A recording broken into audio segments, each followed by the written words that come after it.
Hello everyone, my name is Ken Wang. In this video, I will talk about the privacy in blockchain.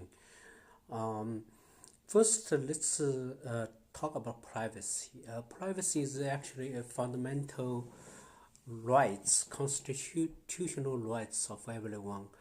As you know, in US, there is First Amendment talking about the privacy, and also in Privacy Act continue further on the uh, privacy needs and regulation as well. So in in this talk, I will just define what is privacy in the blockchain. Basically, in blockchain, the privacy means the transaction sender and the receiver, and also the transaction amount should be hidden, should not be on the public. So that's usually the privacy requirement that most of privacy coin or privacy protocol is doing. Um, so by this definition, some top uh, 10 blockchain or coin in the coin market cap does not really meet this requirement. Take example, Bitcoin and Ethereum. You know the address, the public address of the sender and the receiver. You know how much coin is sent from one to another. So Bitcoin, Ethereum, XRP, and all the top coins in the coin market cap, they are pseudo-anonymous. Basically means that all the transactions open, but the address, who is behind this public address, is unknown. So it's keeping a little bit of anonymity, but it's not fully anonymous. Every address, like if I send you my address for you to send me Bitcoin, and from then on, my address is known to you. You can see every transaction from the past and from the future on this address. This is one thing.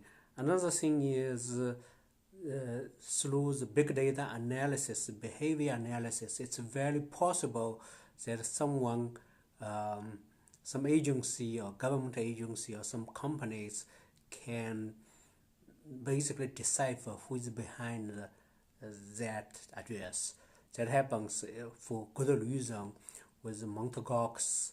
As you know, the Mt. Gox as the first Bitcoin exchange get bankrupted because of the security breach. So eventually that one, the thief was caught because of some behavior analysis on the address, on his Bitcoin address. So this is only one example, but there's lots of examples. People basically can decipher who is behind the Bitcoin address if there's some frequent transactions. And even the hierarchical deterministic wallet, the idea of HD wallet is every time it can generate the different address given the same private key. But even with that, there's a way that people can decipher the people behind it. So for this reason, there is a need for the privacy coin. Without endorse those projects or coins, I give some examples of coin currently in the market. The first one is Monero. Monero's idea is the same, is trying to basically encrypt the address of both the sender and the receiver, and the amount is sent. So the exact technique to use is to using the stealth address, basically hiding the address or one-time address, using the one-time address to hide the sender's address. So if I send you the Monero, you give me your address, and I will send you Monero, but that Monero is using just one-time generated address. So the stealth address is able to basically encrypt or protect the sender's address, so it's not public. And also it's using what is called the ring signature. Basically the idea of the ring signature is mix a whole bunch of signatures, so you don't know whose address it is, whose private key signed the transaction. So it's using the ring signature to really hide the sender's address. So stealth address is encrypted the receiver's address, receiver, and the ring signature is hide the sender's address, and then the amount which is transferred between the sender and the receiver is encrypted by the what is called the ring signatures, ring CT, right? The confidential transaction.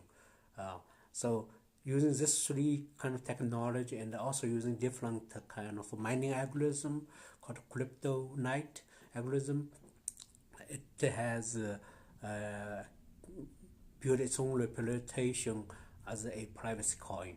Another one is also kind of like Monero. It's using coin join and other techniques to hide the address for the transaction parties, and also the amount is dash. And after that, people may know Zcash, which is using zero knowledge proof. So in small kind of scope, zero address is basically I can prove to you who am I without revealing to you who any details about myself. So it's basically I can prove what is true or not true without giving you any knowledge. So it's zero knowledge proof. So it's basically used by true or false. So it basically say if it's zero or not, if or ranging proof, if it's between which range. So that is really useful also in hiding the sender's address, the receiver's address, and also the transaction amount. So zero knowledge was very popular when it's launched. It used to be has multiple times more expensive than Bitcoin when it's launched, and so gradually it's get to its current price. There's issues with the algorithm it uses currently. It's called ZK Snark. The idea of ZK Snark is basically to need initial trusted setup. So you have to have a centralized party to have an initial setup. Then you can use zero knowledge. But what if someone holds this master key? Then every transactions he can decipher it. So there is a ceremony with a zero knowledge or Zcash community to destroy this private key, but it's really hard to know if it's destroyed or not, because it's really a central party doing it.